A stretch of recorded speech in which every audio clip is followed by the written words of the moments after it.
Oh, hello, this is Tak Chung from Walk with Tak. Welcome to my YouTube channel. If you enjoyed this video, please like, subscribe, and share.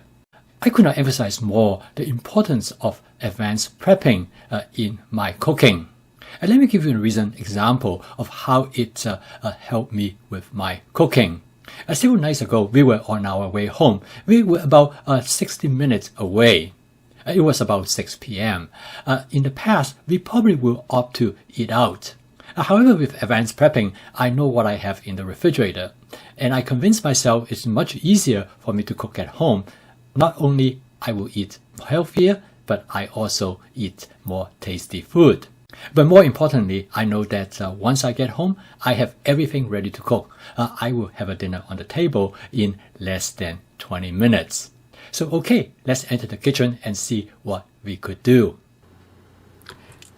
This is a very simple dish to cook, but still I'm going to cook the dish in 2 different sessions. This will allow me to have full control of the texture of the ingredients.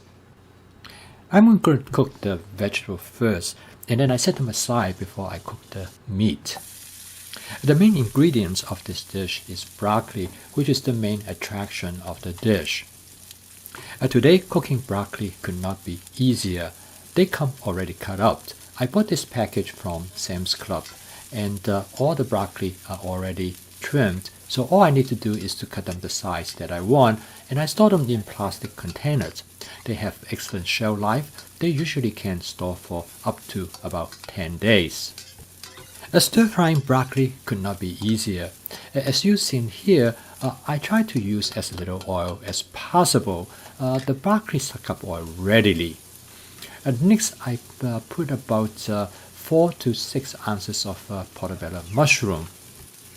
The wok is getting a little bit dry, so I added a bit more cooking oil.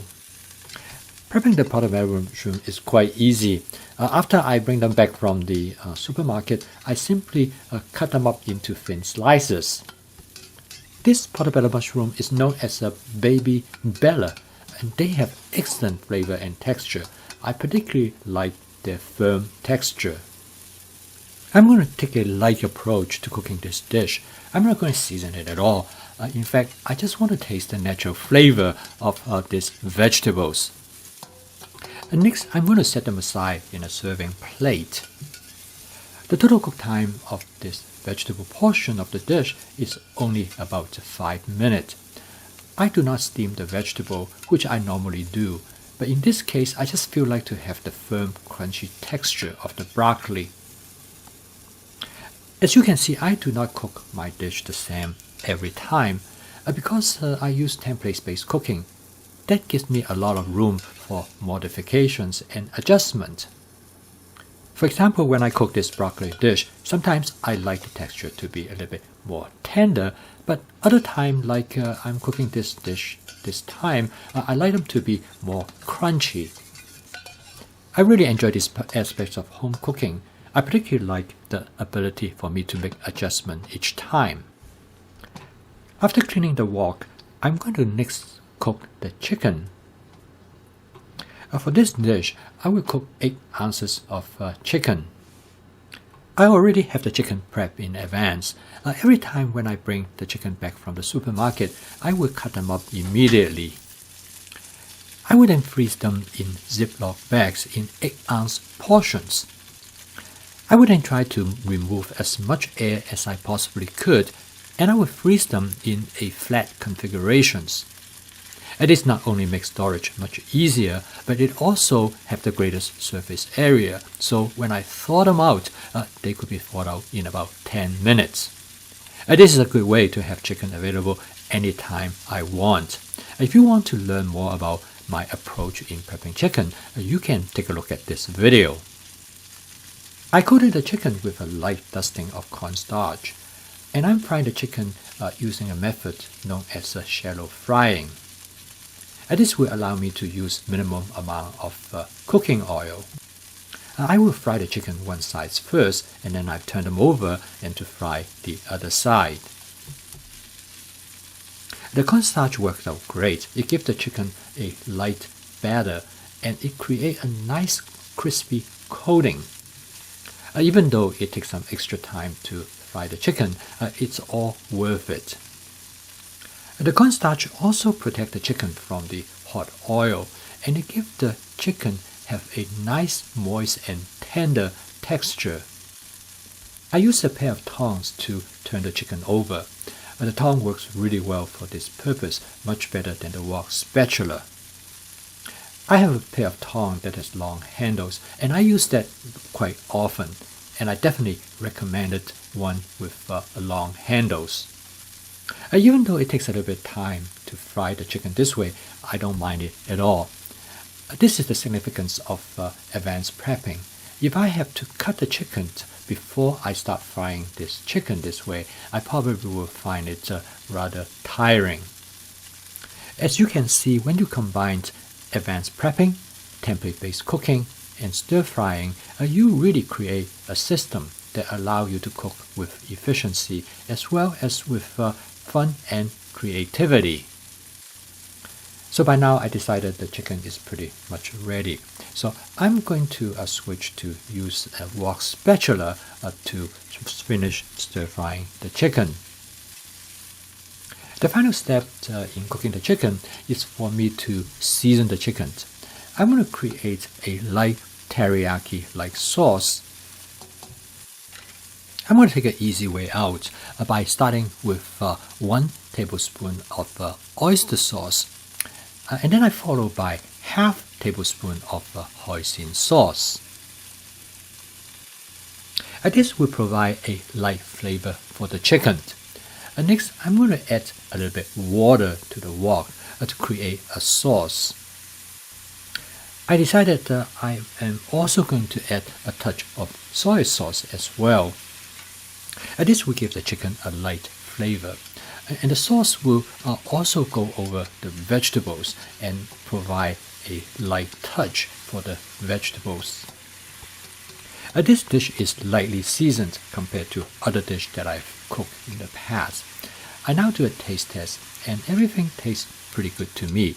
So next I'm going to transfer the content to the vegetable that I've cooked earlier. The total cook time of this dish, of these two different cooking process combined, is a little bit less than 10 minutes. In fact, the simplicity of this dish makes it very relaxing to cook because I know exactly what I'm doing, so I really do not have to pay a whole lot of attention in focusing on making this dish. I can basically let my mind wander and just enjoy the process of cooking this dish. This dish is just the right amount for my wife and I for dinner, and we ate it with rice. We enjoyed it, and we actually finished almost most of them, except we left a little bit for our kiddies. So okay, let's next take a quick look at the nutritional content as well as the caloric value of this dish. As expected, most of the calories come from the chicken breast. For 8 ounces of chicken breast, it's up to 472 calories. The next big contributor of calories are the rice. For 8 ounces, it is 296 calories. As expected, the vegetable represent only a small portion of the total calorie. Together between the broccoli and the mushroom is 158 calories.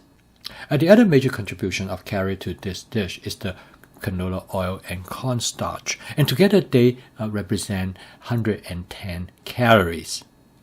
Therefore, the total calorie contribution of this dish is 1071 calories, and it represents 533 calories per person, which is not bad at all.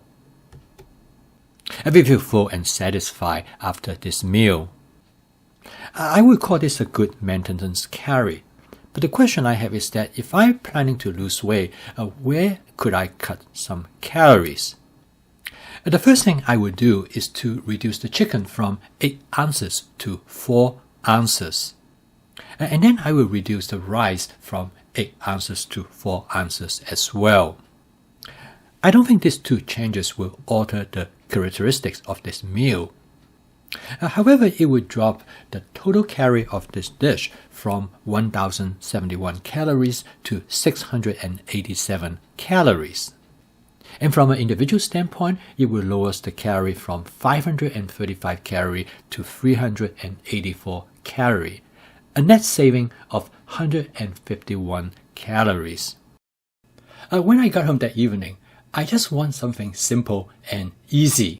This chicken broccoli mushroom dish definitely fits the bill. However, what makes this easy is the advanced prepping. Advanced prepping clearly is a good investment of my time in the beginning of the week. That couple hours that I spend not only make cooking easier, but it also gives me much greater flexibility of what I want to cook.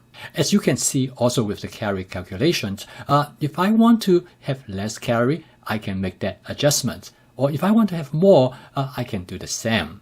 Another important thing that I learned is that the awareness of the calorie contents of the ingredients as well as the meal. I believe this is what makes home cooking superior than any other form of cooking in this modern day. Thank you for watching. If you enjoyed this video, please like, subscribe, and share.